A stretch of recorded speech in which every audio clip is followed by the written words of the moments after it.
Halo, Opso dan teman-teman, serta dan lainnya. Perkenalkan, nama saya Filbert dengan NIM 230404100 dari Prodi Teknik Kimia Stambo 23.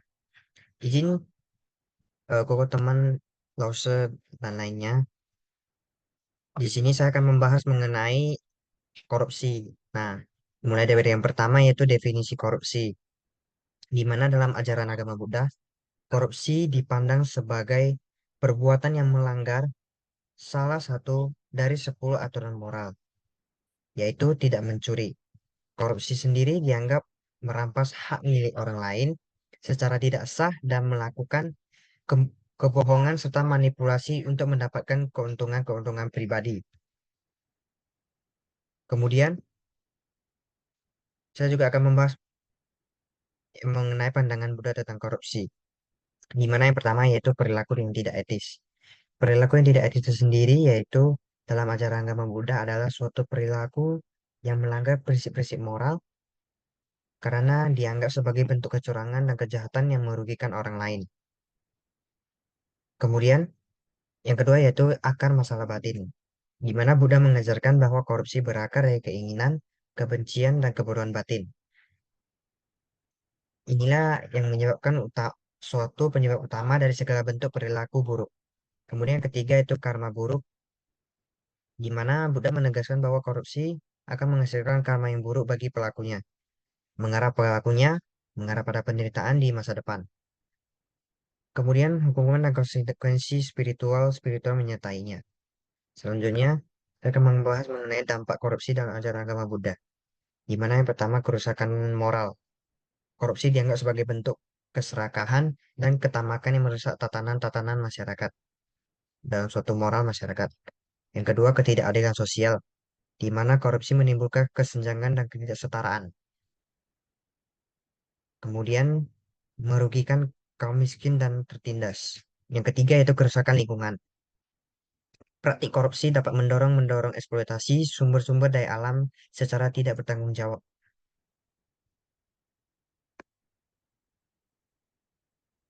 Kemudian, prinsip-prinsip etika Buddha yang menentang korupsi, di mana yang pertama tidak mencuri. Salah satu dari delapan jalan mulia dalam ajaran agama Buddha adalah tidak mencuri.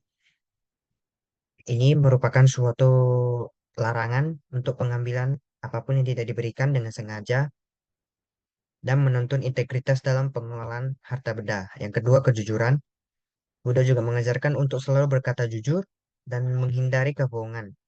Ini menjadi prinsip penting dalam mencegah korupsi dan membangun kepercayaan dalam masyarakat. Kemudian yang terakhir dalam prinsip etika Buddha yaitu keadilan, di mana ajaran Buddha menekankan prinsip keadilan, di mana setiap orang harus diperlakukan secara adil tanpa diskriminasi. Nah, di mana korupsi adalah suatu contoh nyata dari pelanggaran terhadap keadilan ini. Kemudian, saya juga akan membahas karma dan korupsi menurut agama Buddha.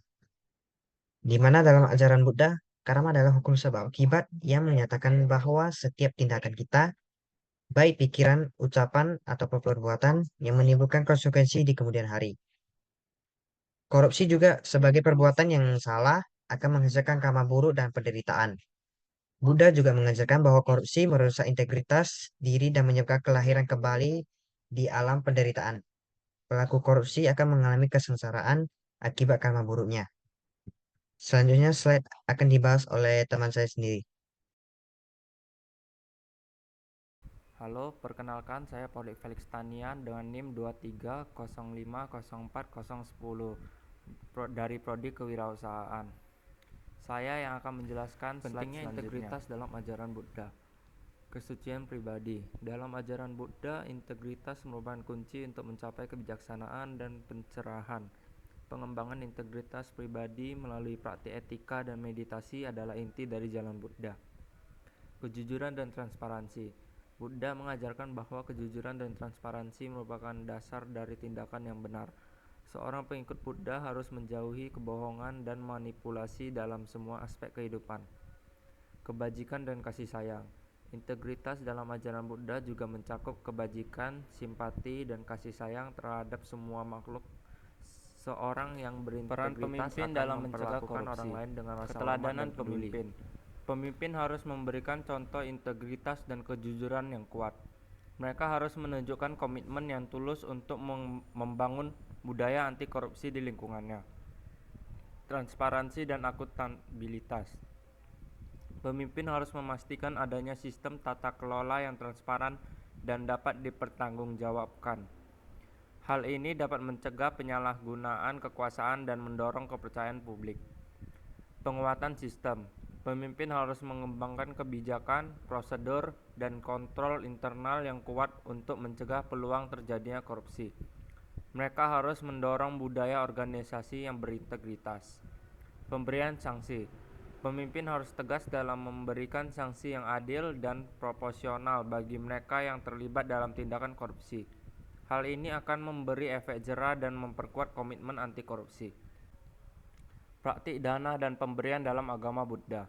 Dalam ajaran Buddha, praktik dana atau memberi dan pemberian merupakan pilar penting dalam kehidupan spiritual. Seorang Buddha menekankan pentingnya melatih kedermawanan, tidak sekadar untuk mendapatkan pahala, tetapi sebagai sarana untuk membebaskan diri dari kemelekatan dan mengembangkan kebajikan. Memberikan dana dapat berupa materi, tenaga, waktu, atau pikiran. Hal ini diyakini dapat menyuburkan kebahagiaan, kedamaian, dan kemakmuran baik bagi si pemberi maupun penerima. Praktik ini juga menjadi sarana untuk melatih keikhlasan, kepedulian, dan cinta kasih. Meditasi dan transformasi diri untuk mengatasi korupsi. Kesadaran diri. Melalui praktik meditasi, individu dapat memperoleh pemahaman yang lebih dalam tentang diri sendiri, mengenali motivasi dan dorongan yang mendasari tindakannya. Transformasi pikiran. Meditasi membantu membentuk pola pikir yang lebih etis, mengurangi keserakahan, kebencian, dan kebodohan yang dapat memicu perilaku korup. Pemberdayaan moral. Dengan memperkuat integritas pribadi melalui meditasi, individu dapat menjadi agen perubahan yang mendukung pemberantasan korupsi di lingkungannya. Peran Sangha dalam memerangi korupsi. Pengawasan komunal. Dalam ajaran Buddha, Sangha atau komunitas sangat penting dalam memberikan pengawasan dan mencegah praktik korupsi di kalangan anggotanya. Setiap anggota Sangha memiliki tanggung jawab untuk menjaga integritas dan moralitas komunitas. Keteladanan pemimpin. Para pemimpin Sangha diharapkan dapat memberikan teladan yang baik dengan menjunjung tinggi prinsip-prinsip etika Buddha, seperti kejujuran, keadilan, dan ketidakmelekatan. Mereka harus bertindak sebagai panutan dalam mencegah korupsi. Pemberian dana suci. Praktik pemberian dana suci atau dana dalam agama Buddha menekankan nilai-nilai altruisme, kebajikan, dan menghindari keserakahan.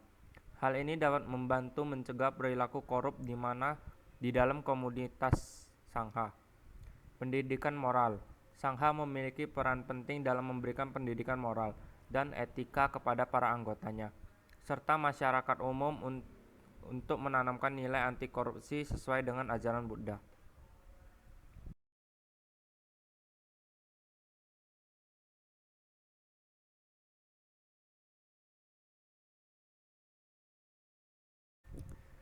Baiklah, sekian saja penjelasan dari kami. Kami ucapkan terima kasih kepada semua yang telah menonton sampai akhir, dan kami mohon maaf